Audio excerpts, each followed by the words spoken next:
Olá! Na nossa última aula, nós estávamos analisando, dentro das leis da legislação tributária, nós estávamos vendo os convênios relativos às operações interestaduais do ICMS.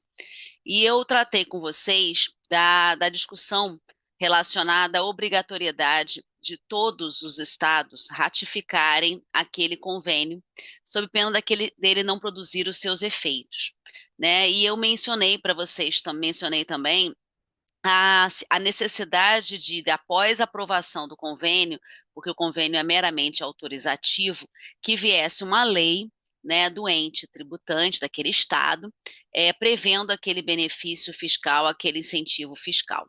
Então, o convênio, ele não defere a isenção, ele não concede a isenção. Ele estabelece a forma como ela vai ser concedida. Então, o convênio vai ser autorizativo, mas depois eu vou precisar ter uma lei do Estado para efetivamente haver o gozo daquele benefício. Ficou faltando eu analisar uma segunda questão que eu já até antecipei, né, no finalzinho da nossa aula, relacionado aos convênios interestaduais do ICMS, que é uma discussão recorrente. Por que acontece muito? Os estados, apesar da exigência constitucional de prévio convênio, né, com a necessidade de todos eles concordarem, e muitas vezes essa ratificação expressa ou tácita não acontece, muitos estados, sozinhos, né, eles concedem um benefício fiscal sem o prévio convênio. Aqui no Rio de Janeiro, não era, até combinando com a discussão que nós vimos na aula passada, você tinha gozo de benefícios fiscais sem convênio, mediante publicação até por decreto, né, em razão de uma delegação legal. Então, aqui no Rio você não tinha nem lei propriamente dita, né, não uma lei para cada isenção. E muitas vezes os benefícios fiscais eram concedidos sem o prévio convênio. Então havia uma grande discussão, né, por força do que a gente está estudando, acerca da constitucionalidade desses benefícios, desses incentivos, seja pela ausência de lei, seja pela ausência de prévio convênio. Então vamos agora focar nessa segunda discussão, a necessidade do prévio convênio. O Supremo Tribunal Federal tem uma jurisprudência pacificada no sentido de que a lei estadual, sem um convênio autorizativo, ela é inconstitucional, por violação do artigo lá do 155 que nós estamos estudando. Há a necessidade, efetivamente, de ter um prévio convênio, sob pena de inconstitucionalidade. O que acontecia? Muitas leis de vários estados foram consideradas inconstitucionais por esse motivo. E aí o que começou a acontecer no Supremo? Toda vez que o Supremo declarava inconstitucionalidade, os estados pediam modulação de efeitos. Por quê? Porque até o Supremo decidir a ADI, a verdade é que aquela lei produziu os efeitos no Estado. Então, atraiu empresas, né? Teve a guerra fiscal, as empresas estavam ali, porque você veja que aqui não é caso de revogação, é de declaração de inconstitucionalidade, né?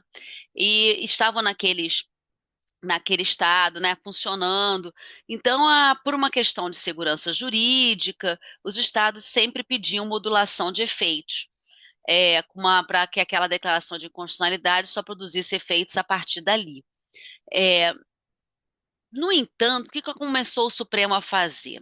A rejeitar modulação de efeitos, salvo casos excepcionais em que aquela lei estadual tivesse vigorado durante muitos anos, mas, como regra, o Supremo começou a negar modulação de efeitos, dizendo o seguinte: olha, vocês estão cansados de saber, contribuintes e Estado, porque tem milhares de decisões do Supremo, né? Milhares é que eu estou, né, exagerando, estou brincando, mas tem muitas decisões do Supremo dizendo que a lei precisa do prévio convênio.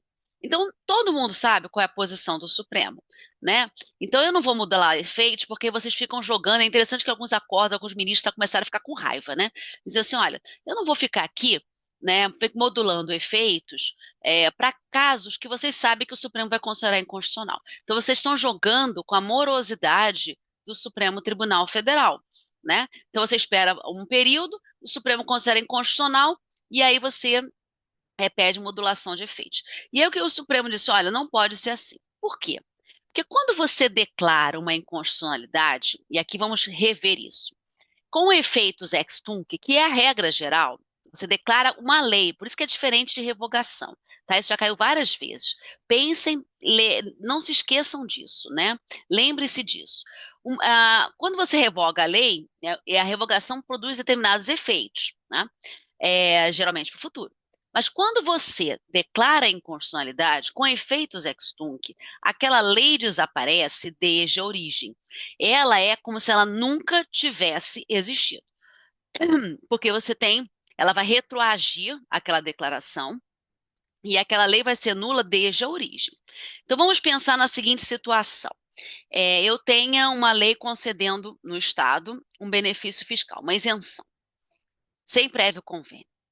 Na hora que você declara a inconstitucionalidade com efeitos ex tunc, aquela lei desaparece desde a origem. Qual é a consequência prática? É que o Estado tem que cobrar o ICMS. Se a isenção não existe, o Estado tem que cobrar. Obviamente, né, observado o prazo decadencial, mas ele tem que constituir. Só que aquele Estado não quer constituir, ele atraiu empresas para o seu território, né? Ele não quer cobrar nada. Só que o lançamento, ele é obrigatório. Artigo 142 do CTN que nós vamos estudar. Não tem faculdade. O Estado não pode dizer assim, não, eu quero ou não quero. Não, ele só pode deixar de cobrar se houver uma lei concedendo uma remissão, né? Eu tenho que ter uma lei que venha extinguir aquele crédito. Senão ele tem que lançar. Então, os estados pediam modulação de efeitos para não ter que cobrar, né? Porque aqui eu não estou tratando de restituição. Vocês vejam que a lei era de isenção, então a pessoa não estava pagando, e aí depois ela foi considerada inconstitucional, que tem que ser cobrada. E o Estado pede modulação de efeitos aqui não para poder não ter que restituir, não é essa a hipótese, para que não tenha que cobrar, senão ele vai ter que lançar retroativo, e ele não quer. Então, ele pede modulação.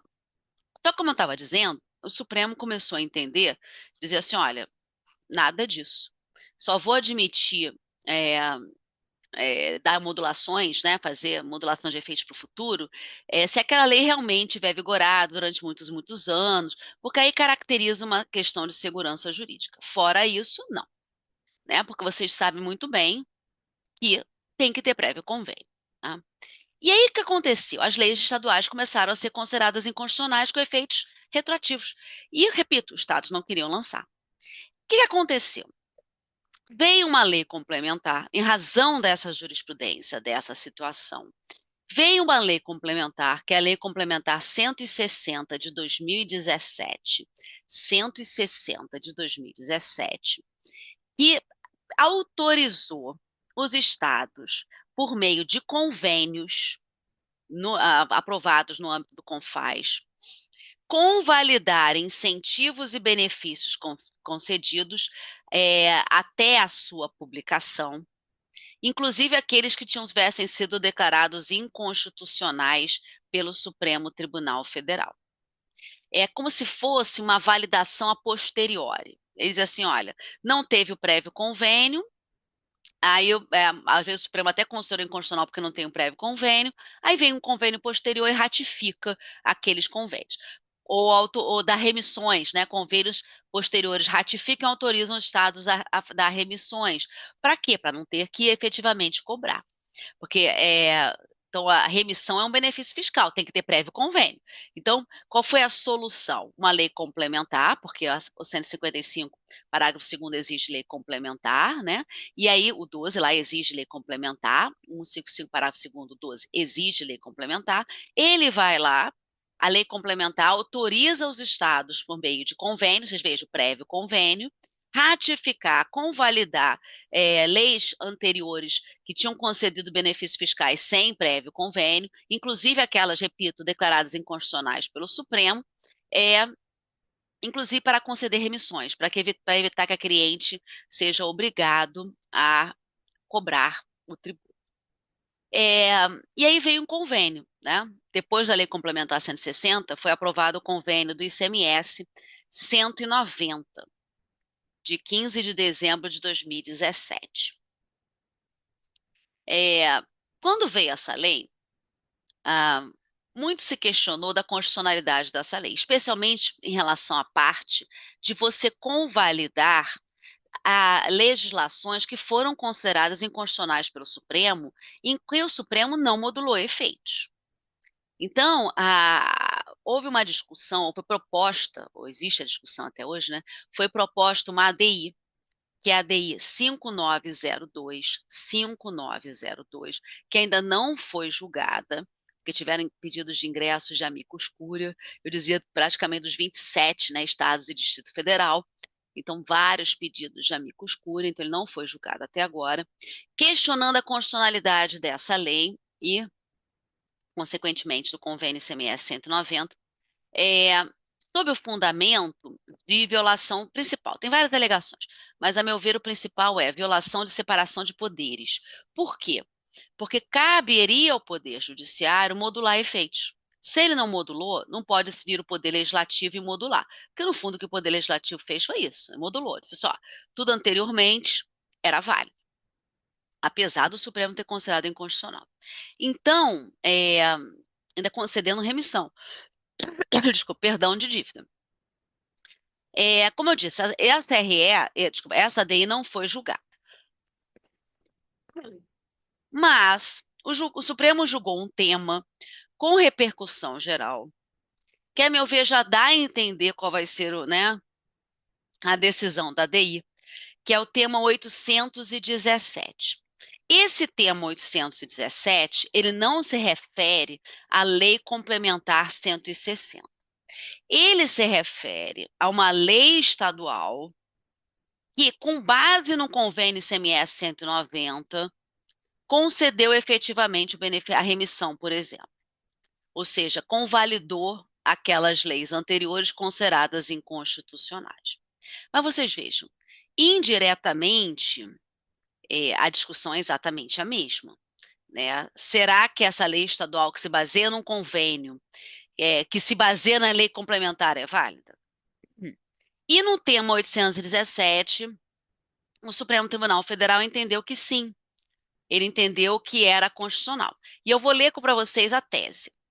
É constitucional a lei estadual ou distrital, né, ICMS é cobrado, seja pelos 26 estados, seja pelo Distrito Federal, que, com amparo em convênio do CONFAS, que é o convênio ICMS 190, conceda remissão de créditos, vejam que é o mais comum, remissão de créditos, de ICMS, oriundos de benefícios fiscais anteriormente julgados inconstitucionais.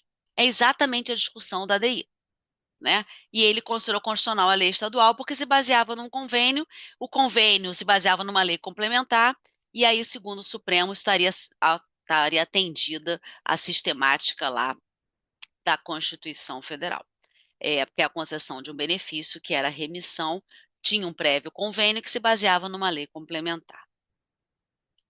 Tá? Então, a meu ver, acho que a tendência do Supremo vai ser considerar constitucional.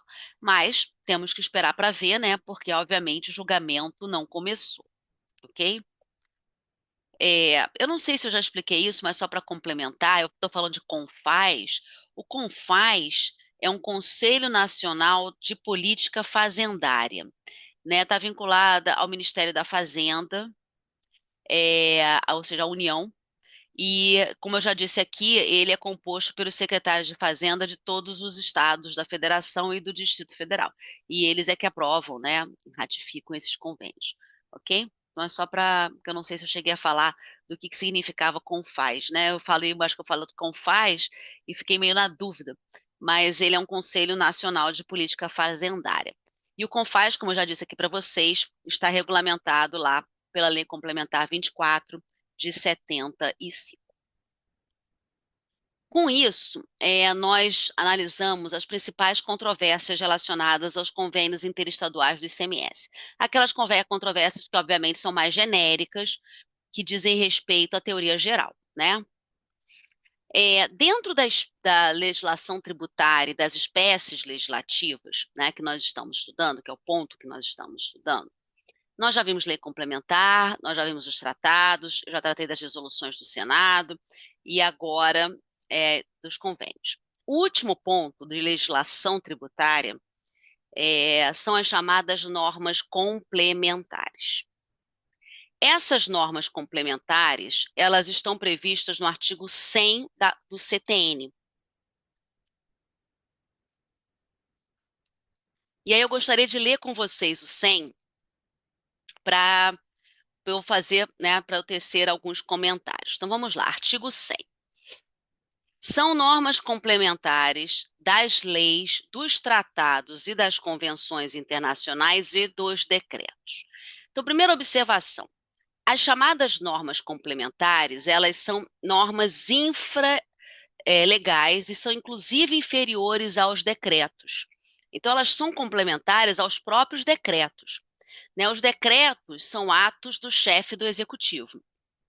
Então, as normas complementares são inferiores, são atos, né, inferiores ao chefe do executivo, né, a decisões, vamos dizer assim, a espécie legislativa que cabe ao chefe do executivo.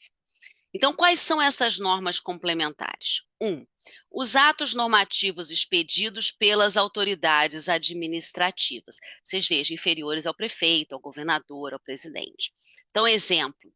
Na área federal, você tem muitas instruções normativas. A Receita Federal atua muito por meio de instruções normativas. É uma norma complementar, né? Você pode ter portarias, resoluções, né, das secretarias de fazenda, dos ministérios da fazenda. Aqui no Rio de Janeiro, nos municípios, é muito comum você ter resolução, né? Então, você tem resoluções conjuntas da fazenda, da procuradoria, com controladoria, resoluções que são só da Secretaria de Fazenda, né? Então, todas essas estão incluídas no inciso 1. Inciso 2. Decisões dos órgãos singulares ou coletivos de jurisdição administrativa. Então, são aqueles órgãos que estão dentro do chamado processo administrativo tributário. A que a lei atribui eficácia normativa. Eficácia normativa porque ela vai ter uma eficácia vinculante. Isso pode ser e depende muito da legislação de cada ente, né, que regulamente o processo administrativo tributário. Então, isso pode ser como termos como exemplo, um parecer normativo. Nos municípios e estados, é muito comum você ter parecer normativo. Não é que seja comum a existência do parecer, mas é comum a legislação prever parecer normativo. O que é um parecer normativo?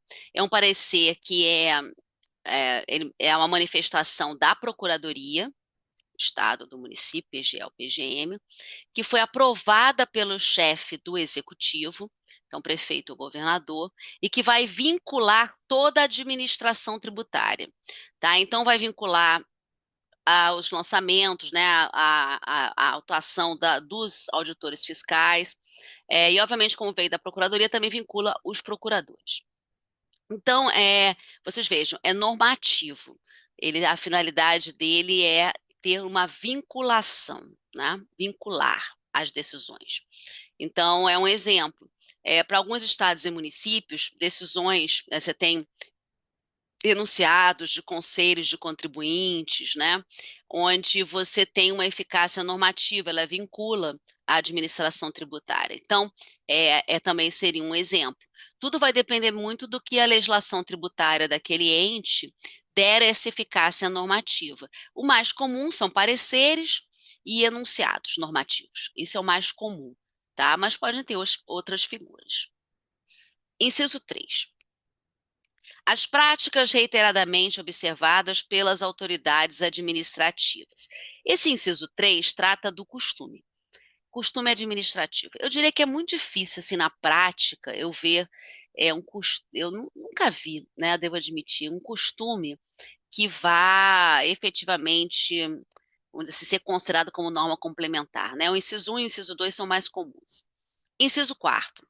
Os convênios que entre si celebram a União, os estados, o Distrito Federal e os municípios. Eu já falei desse convênio, né? Esse convênio não tem nada a ver com o do ICMS.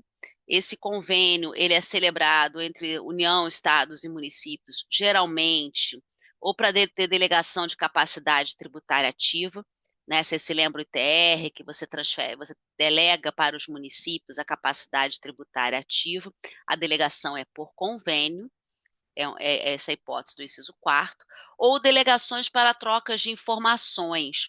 Então, por exemplo, União e Estados querem trocar cadastro, né? Delegar, transferir, por exemplo, cadastro IPTU vai para a União presta informações relacionadas à declaração do imposto de renda. Então, você celebra convênios para troca de informações, até com base no artigo 199 do CTN, que complementa esse 100, inciso 4º, que trata desses convênios, né, onde você não tem quebra de sigilo fiscal, então você tem troca de informações entre as administrações tributárias para viabilizar lançamentos e cobranças, ok? Então, são normas complementares. Parágrafo único, e eu acho que aqui é o mais importante. A observância das normas referidas nesse artigo exclui a imposição das penalidades, a cobrança de juros de mora e a atualização do valor monetário da base de cálculo. Então, vamos entender bem esse parágrafo. Porque ele é o único do CTN que exclui a correção monetária. Vocês vejam, mas exclui a correção monetária da base de cálculo, não é a correção monetária do tributo, é a correção monetária da base de cálculo do tributo. E exclui juros de mora, que geralmente não são excluídos, né? Nós vamos estudar a denúncia espontânea não exclui os juros de mora. Aqui é uma hipótese onde os juros de mora são excluídos, ok? E imposição de penalidades, que são as multas. Multas de qualquer natureza, tá? O que acontece aqui? Qual é o raciocínio do parágrafo único? Como os tributos eles são regidos pelo princípio da legalidade, se você, por acaso, por exemplo, deixar de recolher um tributo com base numa instrução normativa que posteriormente é declarada ilegal, por exemplo, você vai ter que pagar o tributo. Porque o que dispensa o pagamento do tributo é a lei. Ela concede uma remissão, ela concede, né, em razão às penalidades, uma anistia, ou seja, você vai ter uma causa de extinção decorrente de lei. Isso é um princípio da reserva legal, certo? Que eu já até falei aqui para vocês. Mas não é justo você pagar aquele tributo com juros, com multa moratória, com multa punitiva, se você estava cumprindo um ato que era da própria administração tributária. Então, aqui o raciocínio é esse: você vai pagar o tributo, mas você vai ficar liberado dos acréscimos e das penalidades. E mais, da correção monetária da base de cálculo. Isso pode fazer muita diferença, né? Então, é um parágrafo único que cada vez mais eu tenho visto utilizado pelo STJ, pelos tribunais. Os contribuintes têm pedido a aplicação desse parágrafo único, né? Em alguns casos até por analogia. Porque, na verdade, assim, antigamente não era muito comum. Acho que as pessoas não conheciam muito o parágrafo único. Mas, de um tempo para cá, eu tenho encontrado na jurisprudência uma aplicação maior desse parágrafo único. Ok? Então, e até algumas tentativas de aplicação dele por analogia, né? Levando em consideração o espírito da norma. Porque você pode aplicar, né? Nós vamos ver que a analogia no direito tributário é admitida desde que não seja para a criação de tributo, desde que não seja para a chamada analogia gravosa, né, por causa do princípio da legalidade. Então, tem muitos contribuintes que têm que começar a pedir a aplicação desse parágrafo único em alguns casos, e aí é uma análise casuística, né, por analogia. Então, é importante que vocês conheçam, né, para procuradorias isso é relevante, ok? Uma vez caiu na PGE, exatamente esse parágrafo único, a PGEC do Rio, né? Era uma questão muito interessante que dizia respeito à declaração de inconstitucionalidade de tributos, e a Fazenda foi e cobrou o tributo. Discussão que a gente estava vendo anteriormente, né? Porque não tinha prévio convênio. E aí o contribuinte veio e disse assim, olha, eu não estava cumprindo não se tratava tecnicamente, por isso a analogia, né, de uma decisão administrativa, mas no caso concreto tinha havido uma liminar, um motivo para poder ele não pagar, né, de um outro tribunal, e quando chegou no Supremo, o Supremo considerou inconstitucional. E aí ele disse assim, olha, mas eu não paguei por causa de uma liminar, né? Então eu gostaria de aplicar por analogia esse parágrafo único. E essa era uma discussão bem grande, né? Na época ainda é até hoje, né? Se você pode aplicar ou não por analogia nesse caso. Que obviamente era uma procuradoria, a, apesar de você tinha que conhecer a controvérsia, o raciocínio, mas a questão não falava do parágrafo único, você tinha de conhecer o parágrafo único. Mas como procurador do Estado, essa é uma tese que a gente defende, não aplicação por analogia, porque são situações diferentes, né? Mas é uma discussão que existe, ok? Então, fechamos todo o capítulo lá das disposições gerais envolvendo legislação tributária. Se nós fôssemos, seguir o CTN certinho, o próximo ponto seria do artigo 101 e seguinte, da vigência da legislação tributária e aplicação da legislação tributária. Eu já falei dos principais artigos desses dois capítulos quando nós estudamos os princípios da anterioridade e da irretroatividade. Eu falei do artigo 104, do 105, do 106, então eu não vou voltar a esse tema, tá? Porque nós já vimos isso. Se vocês tiverem interesse nesse momento, façam a revisão da análise que eu fiz desses artigos quando estudamos os princípios. O que eu vou dar, então, a seguir? A parte de interpretação e integração da legislação tributária. Esse é um ponto que, para procuradorias, né, ele está sempre em todos os programas, e aqui no estado do Rio de Janeiro, durante muito tempo, caiu. Vocês vejam, aplicação por analogia, possibilidade, analogia, é uma discussão que no estado do Rio de Janeiro, especialmente a PGE, aqui no estado, tem muito, porque por causa até do professor Ricardo Lobo Torres, né, já saudoso professor, que ele tem um livro que está desatualizado sobre interpretação da norma tributária. Então, aqui no estado do Rio de Janeiro, esse geralmente é um dos pontos, né, que tem um destaque no programa, por causa do professor, por causa dessa discussão. Mas é importantíssimo, né, de qualquer maneira, porque você tem discussões de SS que passam por esse capítulo do CTN. Então, vamos dar agora interpretação e integração da legislação tributária. Eu vou começar vamos por ordem, pela integração. Então, vamos ler. Artigo 108 do CTN.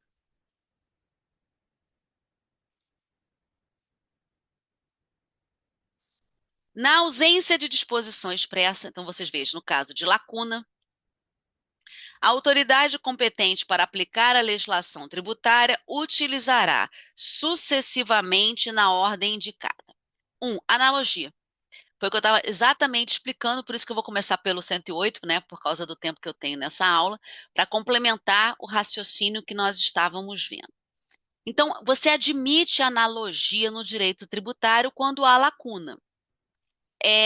Parágrafo 1º, porque tem a ver com analogia, do mesmo artigo, 108.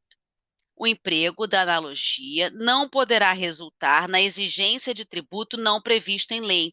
É a chamada analogia gravosa, uma analogia para cobrança de tributo, para criação de tributos. Por quê? Pelo princípio da legalidade tributária.